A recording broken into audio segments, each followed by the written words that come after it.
Vamos lá então, minha gente, bom dia. Vamos dar início aqui ao nosso momento, né, de nos familiarizar um pouquinho mais com as questões da OBMEP. Na verdade, nós gostaríamos de estar fazendo isso assim ao longo do ano, né? E é uma coisa que a gente não vai desistir, a gente vai realmente, em algum momento, começar a trabalhar isso aí ao longo do ano, para que não seja uma coisa assim de véspera. Mas pelo menos nós estamos fazendo, mesmo sendo uma coisa de véspera, nós estamos conseguindo fazer esse momento aqui agora. Entra, senta, fica à vontade.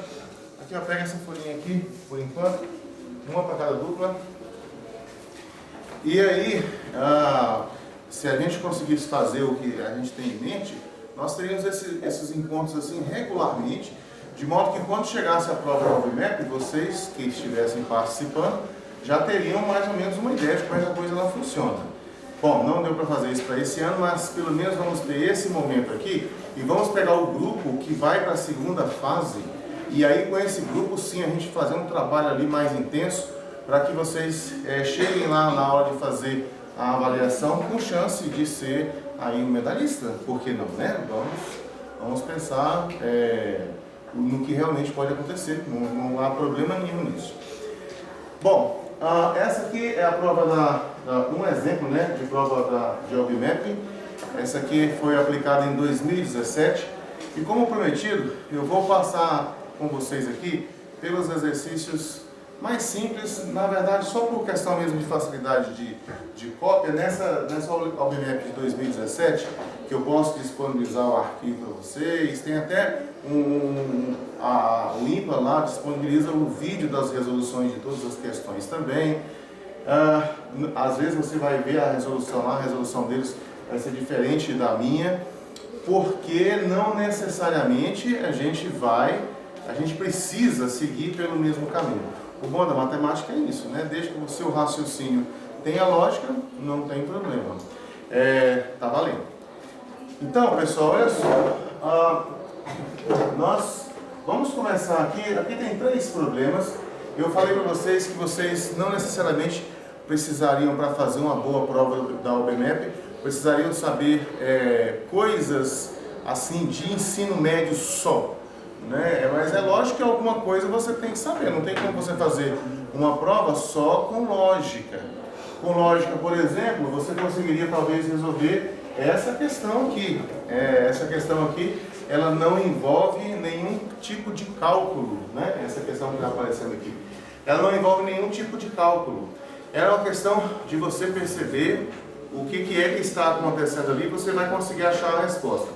Mas há outras que você vai precisar de fazer cálculos envolvendo expressões algébricas, né? Nós precisamos dominar isso aqui, saber lidar com... Geralmente essas coisas vê lá na antiga 7ª série, que hoje é o 8º ano, é lá onde você tem esse contato com esse negócio de expressões algébricas, produtos notáveis, fatoração, é lá onde está isso. E também tem a parte de geometria. Veja, em uma página só aqui eu tenho raciocínio lógico, eu tenho matemática envolvendo expressões algébricas, eu tenho a parte de geometria. E aí, eu vou sugerir que a gente comece por aqui. Eu passei essa folha antes para que vocês dessem uma olhadela nela, né? Vocês conseguiram, primeira coisa, entender o enunciado? Porque isso também é uma barreira, porque tem muita gente que tem dificuldade de entender o que o cara está falando, não é? Então, essa parte da interpretação, ela vale não é só para a língua portuguesa, na hora que você está lendo um texto, ela vale para a física, vale para a matemática, vale para a história, para a filosofia, sociologia, vale para tudo. Você tem que ser capaz de ler um texto e desse texto você retirar dali as informações que são importantes. Então, por exemplo, vou ler com vocês aqui, ó. Ele falou assim: um ponto está a 1 centímetro de uma figura quando a menor distância desse ponto aos pontos da figura é de 1 centímetro. Conseguiu entender o que ele falou aqui? Ó, o que quer dizer que um ponto está a 1 centímetro de uma figura? Por exemplo, vamos supor que eu coloco aqui uma figura aqui e coloco um ponto aqui. Como é que eu meço a distância do ponto até a figura? Faz de conta que isso aqui é um treco mais ou menos assim. Eu tenho aqui uma figura e aqui eu tenho um ponto. Eu digo, o ponto está a 1 centímetro da figura. Você poderia dizer assim, mas essa figura é feita de 1 bilhão de pontos, né? Ou de infinitos pontos. Como é que eu vou medir a distância desse ponto até qual ponto? Mas é isso que ele está explicando aqui, ó. Que eu digo que a distância do ponto até a figura é 1, quando a menor distância do ponto a um ponto qualquer da figura é 1. Eu vou pegar esse ponto aqui para medir a distância? Não, porque eu tenho um ponto com distância menor. Então, eu vou pegar, na verdade, talvez, seria o quê? Acho que é por aqui, né? Acho que é por aqui assim. Se isso aqui for 1 centímetro, se o menor valor entre todas as distâncias for de 1 centímetro, aí eu digo, o ponto está a uma distância de 1 centímetro da figura. Isso é o que ele falou na primeira linha aqui, ó. Celinha traçou com uma caneta vermelha todos os pontos que estão a 1 centímetro de distância do círculo, na figura 1. Então aqui tinha um círculo verde, e ela pegou e com uma caneta vermelha, como você está vendo aqui é vermelho, ela traçou todos os pontos que estão a 1 centímetro de distância do círculo verde. Como é um círculo, então qualquer lugar que você pegar aqui, ó, a partir daqui, você vai andar assim 1 centímetro, se você vier para cá, por exemplo, você anda 1 centímetro para cá você anda 1 centímetro para cá você anda 1 centímetro para cá e assim por diante. Então aqui você tem o conjunto de todos os pontos, esse vermelhinho, é o conjunto de todos os pontos que estão a 1 centímetro da figura verde, que é o círculo, né?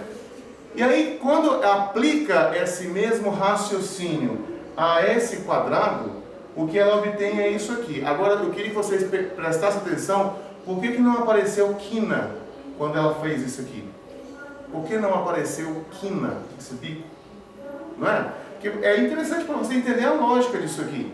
Porque se eu pego, por exemplo, aqui assim, ó, eu estou com esse pontinho aqui, aí eu falo assim, me dá aí o ponto que está a 1 unidade de distância desse lugar aqui, ele vai estar para cá. E se eu estou aqui, vai estar para cá. Então quer dizer que essa linha aqui vai fazer aparecer uma linha aqui embaixo. Quando eu venho para essa outra lateral aqui, se eu estou aqui e falo assim, eu quero um ponto que está a 1 distância dessa figura. Então eu vou andar uma unidade para lá e paro. Se eu estou aqui, eu ando 1 unidade para lá e paro. Então esse segmento de reta aqui é onde estão todos os pontos que estão a 1 unidade de distância da figura. A mesma coisa vai acontecer aqui em cima e a mesma coisa vai acontecer aqui. Vocês vejam que eu vou gastar aqui muito mais tempo explicando para vocês do que vocês lá fazendo a avaliação. Porque uma vez que você percebeu a lógica, você pimba, resolve rapidinho, vai para frente. Mas é porque aqui a gente está tentando conversar com vocês, né, entender melhor isso aqui. Agora, por que apareceu não apareceu uma quina aqui, apareceu uma curva? Consegue perceber? Pensa você que você está na quina aqui. Aí eu falo assim, ó, eu quero todos os pontos que estão a 1 unidade de distância desse pontinho aqui. Isso não é característica de alguma curva que você conhece? Quando você fala assim, uma circunferência não é o conjunto de pontos que eu tenho que estar a uma mesma distância de um ponto central. Aí a distância daqui até aqui a gente chama de raio, né? Então isso é uma circunferência. Qualquer lugar que você pegar aqui, você vai estar a uma distância de um R, né, do centro. E você pode perceber isso quando você pegar um compasso. Você faz assim, ó. Essa distância aqui entre um dedo e outro é fixa. Essa distância aqui, você vai girar aqui. É por isso que nesse momento aqui, ó, quando você olha para esse ponto, aqui você vai ter um arco de circunferência. E aqui nesse pontinho aqui você vai ter um outro arco de circunferência. E aqui nesse aqui você vai ter um outro arco de circunferência. E nesse aqui também você vai ter um arco de circunferência. É por isso que a figura fica desse jeito, com os cantinhos arredondados.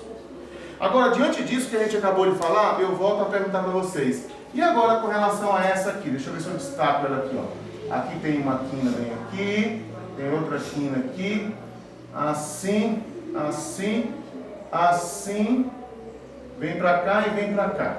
Parece um passarinho, né? Qual dessas aqui é que poderia ser a resposta? Algumas você já pode eliminar. Vamos começar com as eliminações. Qual dessas aqui que eu posso eliminar? O C pode eliminar? Acho que sim, né?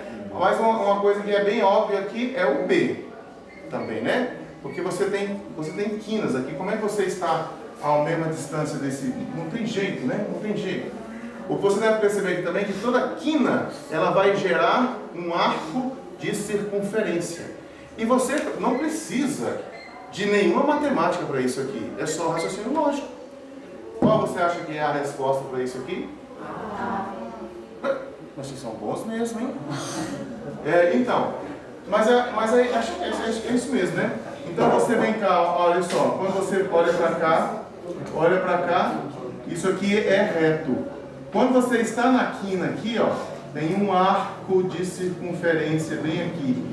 Nessa quina aqui também tem um arco de circunferência.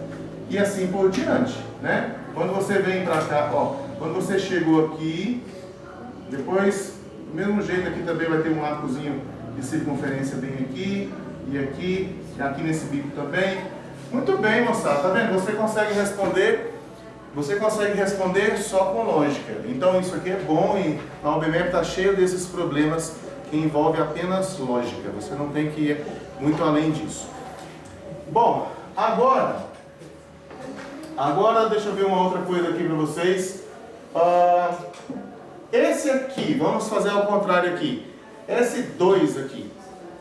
Esse, por exemplo, é o tipo de problema que quando você tem um contato anterior, ajuda você a resolver ele. Porque olha só o que ele falou. Olha, ele falou, eu sei que o A menos B dá 1. Tem dois números lá. Eu não sei que números são esses não.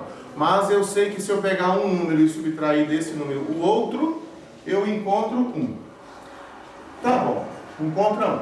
Agora, se você pegar esses dois números e multiplicar, você vai encontrar 1 também. Olha que legal. Vai encontrar 1 também. Você poderia até pensar assim, ó, em resolver um sistema. Fala assim, eu lembro desse negócio que eu aprendi lá atrás. Eu tenho que A menos B igual a 1. E eu tenho que A vezes B igual a 1. Então eu vou lembrar do que eu aprendi lá no 7º ano, de resolver esse sistema, então no 9º ano, né? E aí eu vou resolver esse sistema aqui. Pode ser, vai até dar certo. Como é que você poderia fazer para resolver isso aqui? Uma das coisas que você poderia fazer seria assim, ó. Deixa o A sozinho aqui, é só adicionar B dos dois lados, né? Põe assim, mais B de cá, mais B de cá. Esse mais B com esse menos B cancela. Aí vai ficar assim, A igual a 1 mais B. Aí você pega no lugar desse A aqui, ó, você vai colocar 1 mais B. Você vem cá no lugar desse A aqui e coloca 1 mais B. Aí você vai ficar assim, com 1 mais B, isso aqui é o A, multiplicado pelo B, igual a 1. Então, olha, eu estou falando de um exercício que envolve manipulação algébrica. Esse aqui era lógica, esse aqui é manipulação algébrica. Aí você vê que você agora tem uma equação envolvendo apenas o B. Ou seja, eu tenho uma equação, e nesse caso aqui, ó, quando você fizer essa multiplicação, esse com esse e esse com esse, vai ficar assim, B vezes 1, B. B multiplicado por B, dá 2B? B ao quadrado, né? B multiplicado por B, dá B ao quadrado, igual a 1. Olha só que bonitinho, apareceu aqui uma equação de segundo grau. E a gente sabe resolver a equação de segundo grau. Então ficaria assim, ó, B ao quadrado mais B menos 1 igual a 0. Essa é a equação que você teria que resolver caso você abordasse esse problema desse jeito aqui por sistema. Mas lembra que eu falei com vocês há poucos instantes, que eu falei assim, gente, pode ser que as resoluções que eu vou fazer com vocês aqui não sejam as mesmas que você vão encontrar lá no site do IMPA. Eu não entrei lá e vi a resolução deles. Mas o bom da matemática é que você não precisa ficar preso a um só tipo de raciocínio. Qualquer raciocínio que você usa, desde que ele tenha embasamento, né, se ele tiver lógica, ele está valendo. Aqui, por exemplo, eu tenho que resolver uma equação de segundo grau. E eu vou descobrir o valor do A, vou descobrir... Não, aqui resolvendo essa equação aqui, eu vou descobrir o valor do B. Aí, descobrindo o valor do B, eu coloco ele bem aqui. Aí, eu descubro o valor do A. Aí, eu tenho o valor do A e tenho o valor do B. Tem os dois. Aí, com o valor do A e do B, eu quero saber quanto é que dá A quadrado mais B quadrado, que é o que ele perguntou. Aí, você substitui lá e encontra. Mas você vai gastar muito tempo nisso. Muito tempo nisso.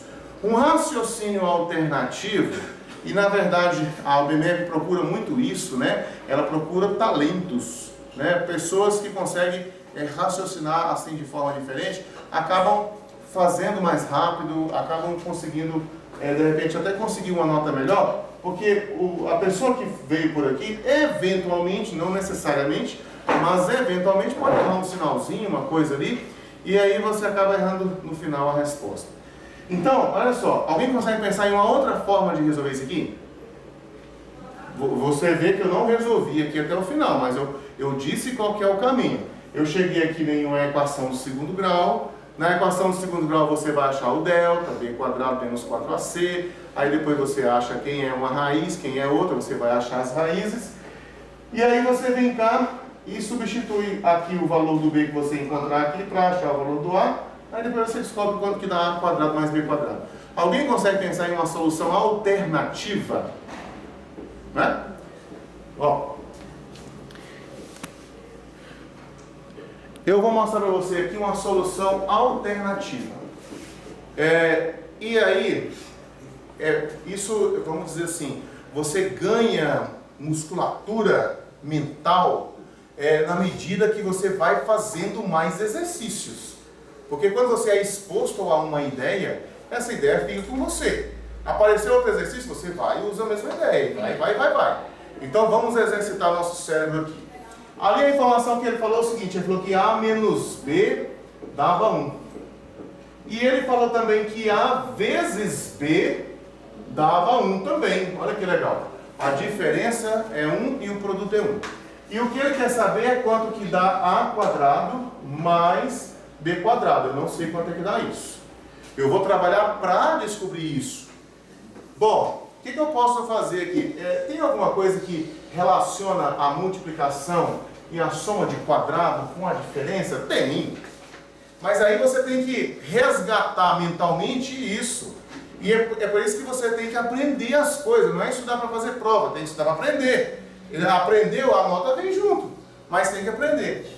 Aqui tem um negócio que você estuda no 8º ano, que é a antiga 7ª série, que chama produto notável, que fala assim, ó, se você tiver A menos B e elevar ao quadrado, alguém se lembra como é que a gente desenvolve isso aqui? Isso aqui chama quadrado da diferença de dois termos. Como é que a gente desenvolve o quadrado da diferença de dois termos?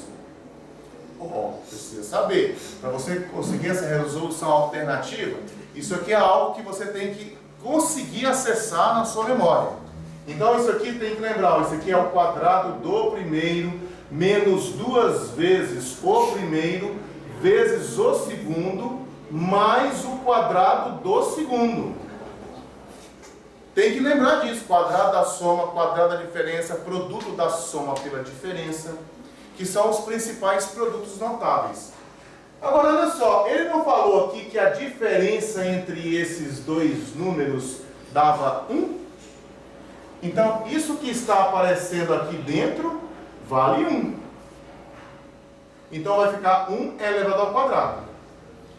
Agora, esse A vezes B aqui, não vale 1 também? Sim. Ó, então vai ficar assim, ó, isso aqui igual a A quadrado menos 2 vezes 1, porque esse A multiplicado com B dá 1. E depois mais B elevado ao quadrado. Então olha só como é que eu fiquei. Fiquei com 1 igual a A quadrado menos 2 mais B ao quadrado. Mas o que eu quero saber não é A quadrado mais B quadrado. E já não está aqui o A quadrado mais B quadrado. Só tem um menos 2 aqui atrapalhando, né? Mas como é que a gente tira esse menos 2 daqui? É só adicionar 2 aqui e adicionar 2 de cá. Fazendo a mesma coisa dos dois lados, aí esse cancela com esse, menos 2 mais 2 dá 0. Aí fica assim, ó, 1 mais 2 igual a A quadrado mais B quadrado. Quanto que dá A quadrado mais B quadrado então? Começa com 3 e termina com isso. Muito bem, olha aí, ó.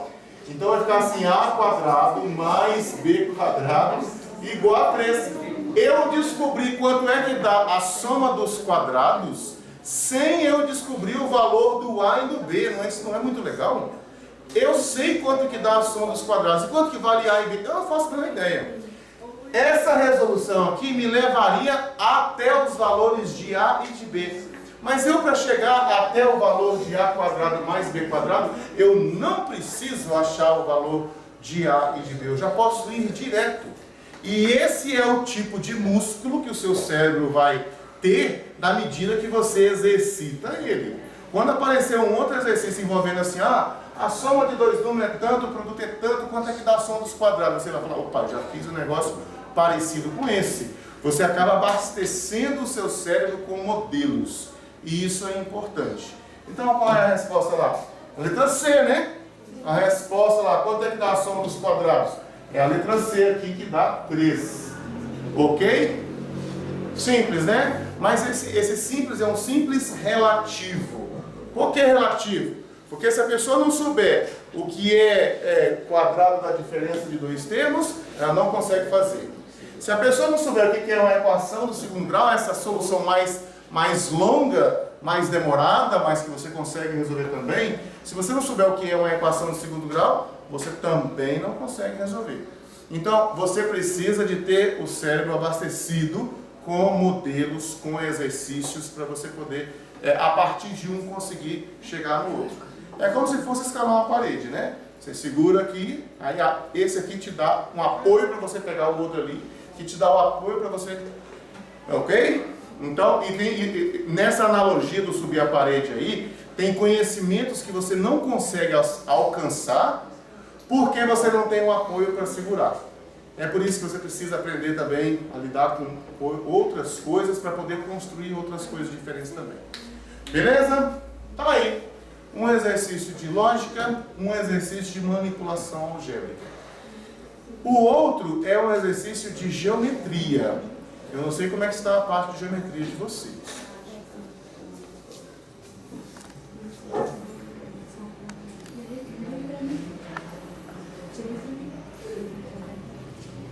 Eu vou apagar isso aqui, posso? Ou alguém vai tomar nota aqui? Como é que...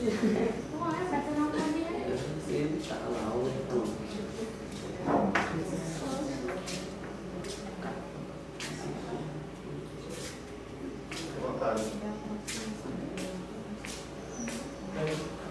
Ixi, trabalhar esse separador. Vou apagar, viu?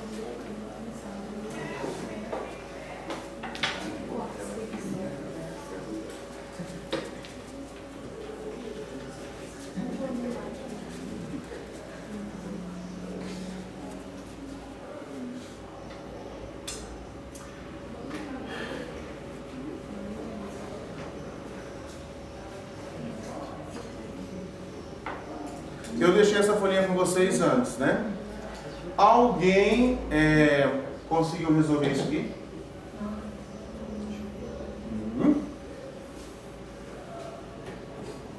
Ó, deixa eu ler com vocês aqui. Geometria também é outra coisa. Você precisa... Por que a gente faz exercício? Para a gente lembrar, para a gente fixar os conceitos, as propriedades, né? Agora, por exemplo, aqui, você colocar, a questão 1 geralmente é uma das mais fáceis. As questões mais difíceis estão lá perto das 20. Então, se você pudesse, por exemplo, pegar as OBMAPs passadas e olhar das questões de 1 até 10, como é que resolve elas, tá? Isso já seria um ganho e tanto. Porque depois a gente pode pensar em voos mais altos, né? Mas esse voo mais perto do chão que a gente está fazendo aqui agora, a gente pode pensar nessas questões de 1 a 10. Veja bem, ele fala o seguinte, olha só, repara aqui, ó, tem um triângulo ABC. Aí ele falou o seguinte, na figura abaixo, DEF, ó, aqui está o D, aqui está o E e aqui está o F. DEF e o GHI, aqui está o G, aqui está o H e aqui está o AI. são pontos médios dos lados do triângulo FBE.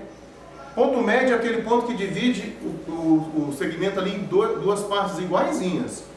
Então aqui, por exemplo, esse D, ele vai repartir esse lado AC em duas partes iguais. Então, o mesmo que medir aqui em cima, vai medir aqui embaixo também. Tá? Bom, GHI também são pontos médios. Então, veja bem, ó, desse ponto aqui ele ligou com esse de cá. E aí você tem assim, ó, que esse aqui é ponto médio e esse é ponto médio. Ou seja, o que está acontecendo no triângulo EFB de bola é a mesma coisa que está acontecendo no triângulo CAB ou ABC. A mesma coisa, ele pegou o lado aqui, dividiu no meio, ó, pegou o lado aqui, dividiu no meio, pegou esse lado de cá, dividiu no meio também, ó, dividiu no meio também, e esse terceiro lado aqui a gente dividiu no meio. E aí pronto, ficou, tem um lugar ali, ficou então desse jeito. E ele falou o seguinte, olha, a área do triângulo ABC é de 48 centímetros quadrados. Então o triângulo ABC é esse triângulo maior aqui, ó, é esse triângulo maior. A área dele é de 48 centímetros quadrados. E aí a pergunta, qual é a área da região destacada em amarelo? Ou seja, quanto que dá a área desse triângulo grande aqui em cima, mais a área desses dois pititiquitos aqui embaixo? Pensou em como é que resolve? Alguém conseguiu? Gente, olha só, quando você tiver com esses desenhos, fica à vontade para rabiscar, a prova é sua. Tenta perceber alguma outra coisa que não está necessariamente aqui escrito. Por exemplo, eu acho que talvez fosse uma boa ideia se a gente tentasse enxergar esse triângulo ABC aqui como uma composição de outros triângulos. Porque aqui você tem aqui um paralelogramo, né?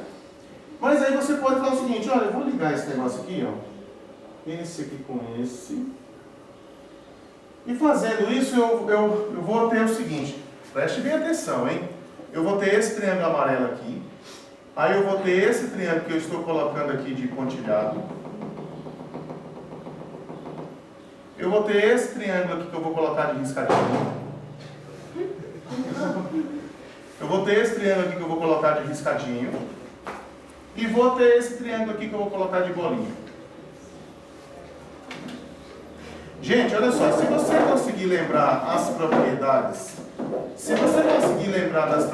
assim, esse triângulo aqui tem a mesma área desse, porque eles são congruentes, e o caso de congruência é o lado, ângulo, lado. Ótimo, beleza.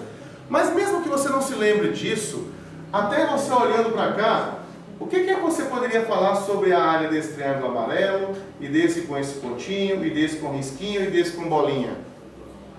Parece que as áreas são iguais. Na verdade são iguais sim, a gente consegue até justificar o caso de congruência dos triângulos aqui. Aí, se são iguais, esse triângulo amarelo aqui, qual é a fração do triângulo ABC, que é o triângulo grandão? Qual é a fração do triângulo ABC que essa área amarela representa? Em quantas partes que o triângulo ABC foi dividido aqui? Ó, o triângulo amarelo, o triângulo com risquinho, o triângulo com potinho, o triângulo com bolinha. Quantas partes que o triângulo ABC foram divididas? 4. São 4 partes iguais. Aqui nós poderíamos discutir os casos de congruência aqui, mas vamos partir por esse caminho aí da resolução mais rápida, né? Então são 4 partes iguais. Na verdade, olha só, esse lado aqui é igualzinho a esse aqui, olhando o todo aqui, né? É igualzinho a esse aqui. Esse terceiro aqui é igualzinho a esse aqui. E aí, na verdade, esse lado aqui, por exemplo, ó, ele é um lado tanto desse triângulo de cá, quanto desse triângulo de cá. Enfim, você consegue mostrar que os triângulos são congruentes, eles têm todos os mesmos tamanhos. Então, o triângulo ABC, ele foi dividido em 4 partes de mesmo tamanho. Quando eu divido algo em 4 partes do mesmo tamanho, como é que eu chamo cada parte dessa? Se eu pegar isso aqui e dividir em 4 partes de mesmo tamanho, uma parte dessa eu chamo de quê? Um quarto. Então, a área desse triângulo amarelo maior aqui é um quarto da área do triângulo ABC. Sim, mas a área do triângulo ABC, ele não falou aqui que dá 48, aqui em cima, ele não falou que a área dá 48? Então isso aqui, na verdade, vai ser um quarto de 48. Ou seja, dá 48 dividido por 4. Quanto é que dá 48 dividido por 4? Começa com 2 e termina com 0. 12, muito bem. Então aqui, ó, essa área aqui vai ficar por 12 centímetros quadrados. A área, eu já descobri a área do triângulo de cima. Mas você repara que a ordem foi para fazer a mesma coisa com o triângulo de baixo? Então, se esse aqui amarelo de cima é 12, esse de pontinha aqui também é 12, esse de risquinho também é 12, e esse de bolinha também é 12. Então, agora eu tenho em uma escala menor, só que ao invés de começar com 48, eu vou começar com 12, né? A área desse triângulo aqui de bolinha vale 12. Essa da parte de cima aqui, ó, esse da parte de cima aqui, que fração que ele representa do todo? Você poderia fazer a mesma coisa aqui, ó, risca aqui assim, ó. Aí você vê que tem quantos triângulos aqui iguaizinhos? 1, 2, 3, 4. Então essa parte de cima é um quarto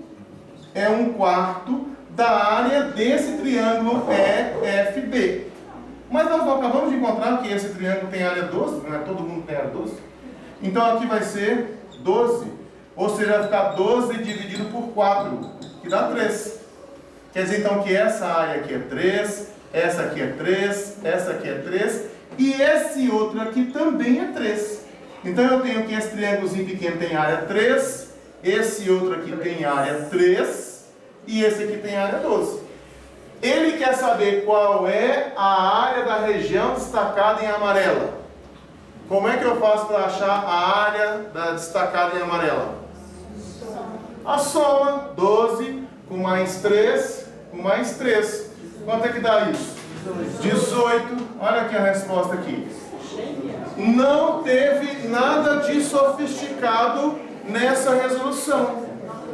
Teve que você perceber uma fração. Você perceber que essa ordem que ele deu aqui, de pegar os pontos médios e tal, que ela reparte o ângulo, reparte o triângulo em 4 partes iguais.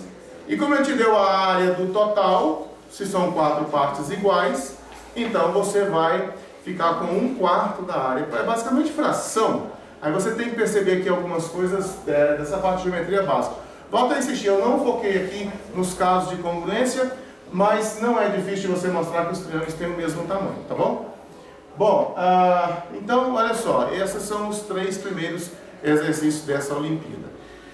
Deixa eu fazer o seguinte, eu vou parar aqui um pouquinho, vou dar a folha para quem chegou depois e vou passar a próxima folha. Eu preparei 3 folhinhas para a gente poder fazer hoje, tá?